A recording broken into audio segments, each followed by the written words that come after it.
Welcome back to the cold. I am the crypt keeper, and you've arrived just as the shadows are beginning to hunger.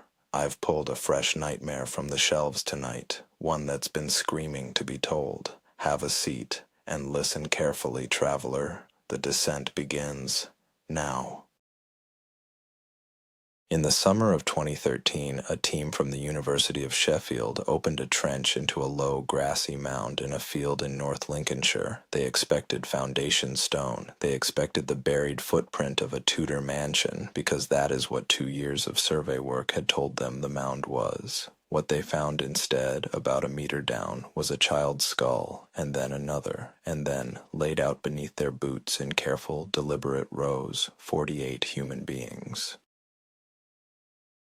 27 of them were children. That figure is documented, published in the journal Antiquity in 2020, and it is the first thing that stops people when they hear it. Not 48 dead, 48 dead, and more than half of them had not finished growing. The youngest were infants. They were not dumped. They were not tumbled in. Every single body had been wrapped in a burial shroud and set down in a straight line beside the one before it.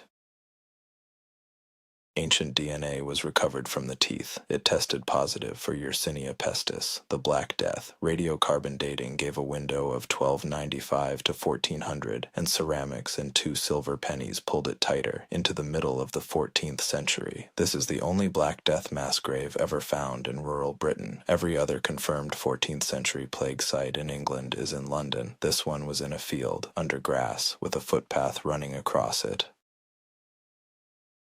Let's establish the site properly, because the setting matters. Thornton Abbey sits between the villages of East Halton and Goxhill in the flat marshy country south of the Humber. It was founded as a priory in 1139 by William le Gros, Earl of Yorkshire, and raised to abbey status in 1148. For 4 centuries it was one of the great Augustinian houses of the north. Today what survives is a fragment of church wall, a scatter of foundations, and a gatehouse.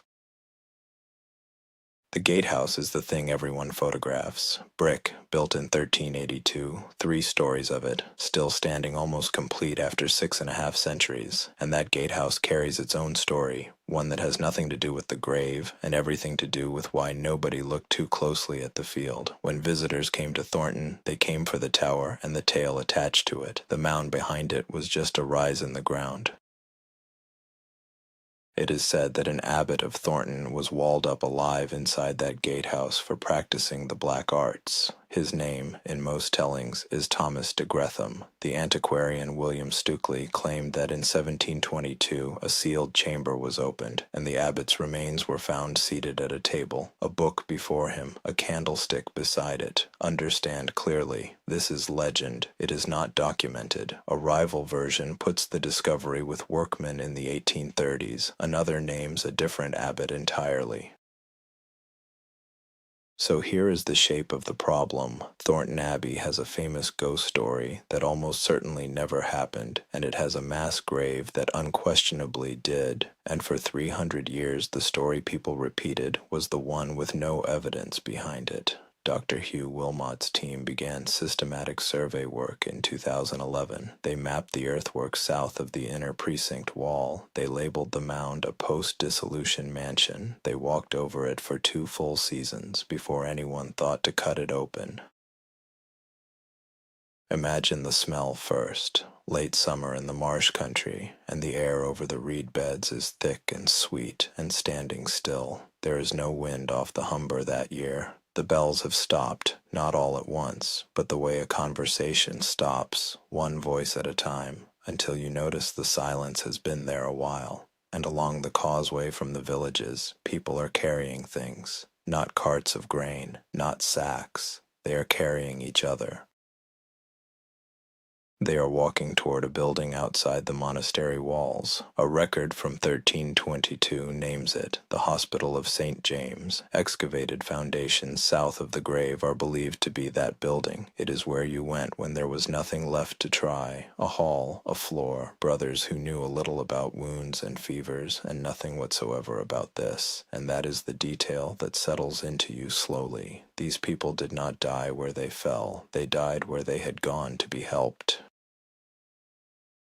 The first ones are buried properly. There is time at the start, a grave dug in the field beyond the hospital, the ground broken and squared, and a body wrapped in linen and lowered and laid straight, head to the west, the way it should be, words said over it. Then a second, set down beside the first with a hand's width between them. Then a third. Somebody is measuring. Somebody is keeping the line true. You can see it in the bones today. The line is true.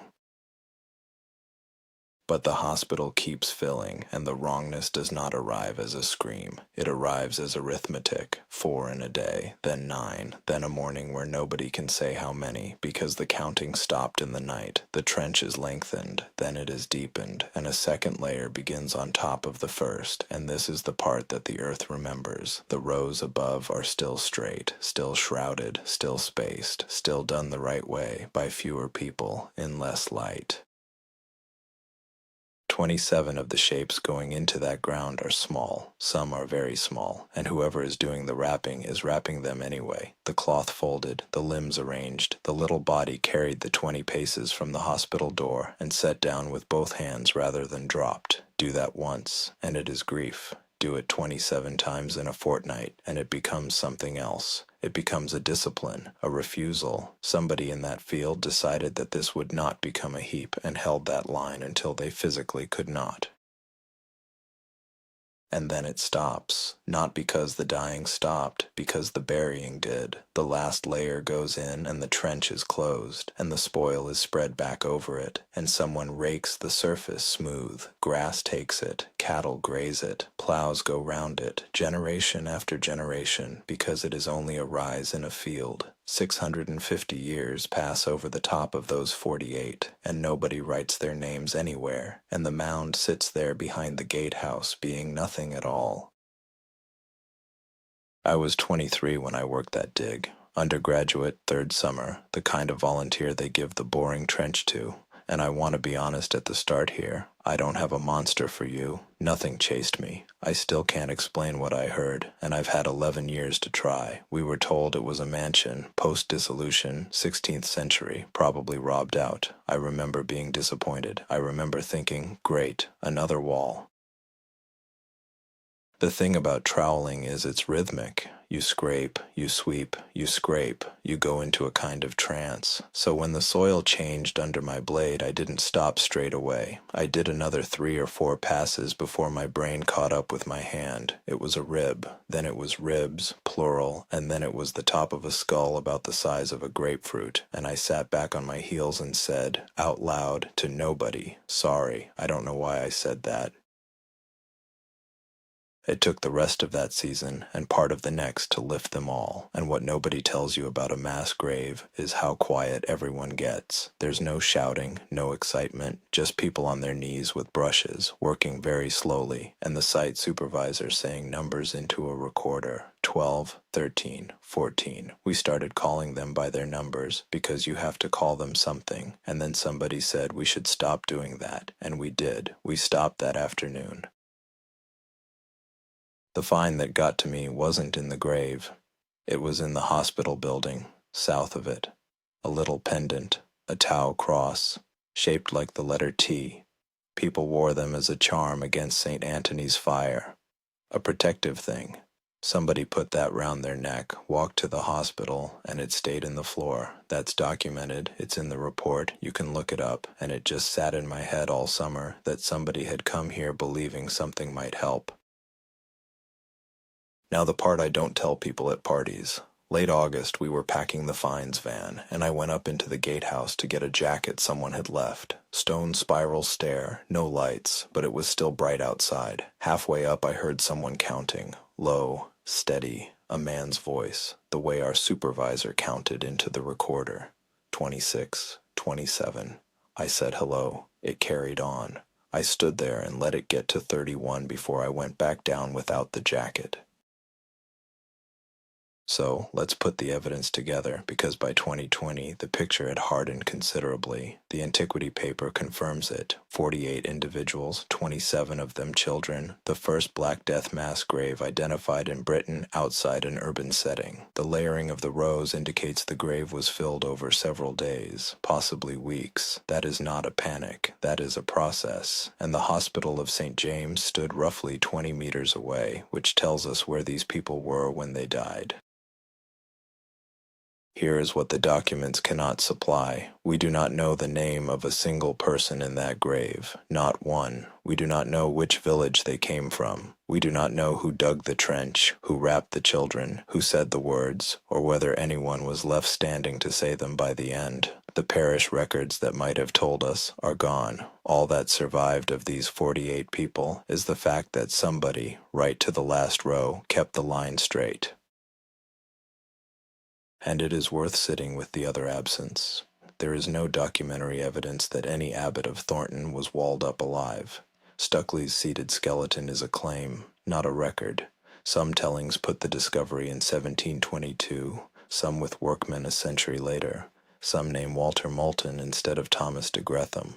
And when a story moves its own date, its own witnesses, and its own corpse, that is folklore behaving exactly as folklore behaves. Legend gave Thornton a haunted tower. The ground gave it something worse.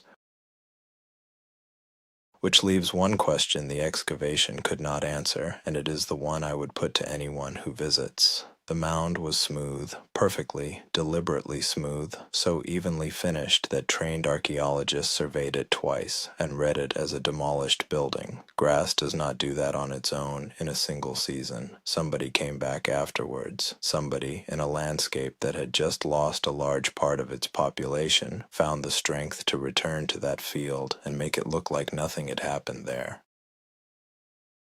Stand there now, and it is one of the calmest places in England. Flat light, low sky, gulls inland from the estuary. The gatehouse holds the eye the way it always has. All that brick and ambition, and the field behind it does nothing at all. That is the horror, if you want a name for it. Not the tower with its story. The grass, which was made to be convincing, and which was so good at its work that 6 centuries of people crossed it without slowing down.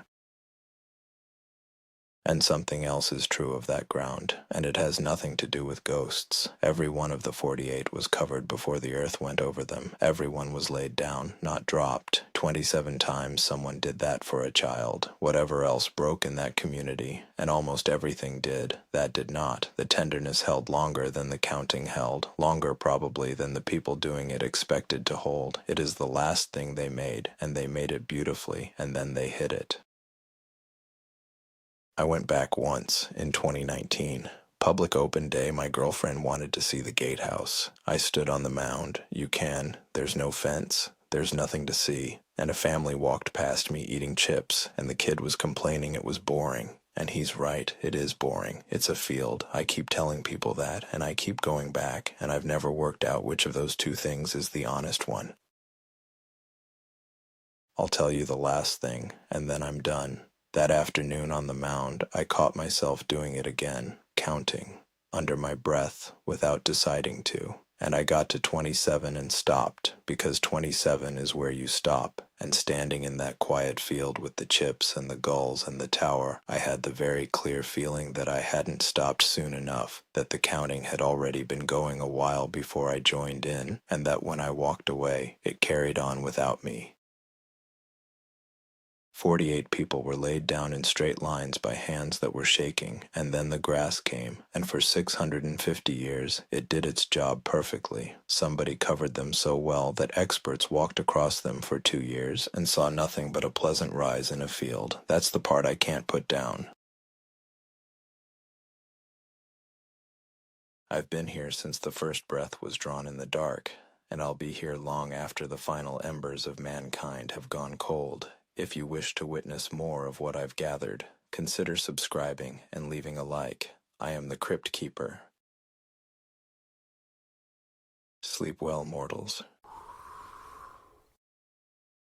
If you can.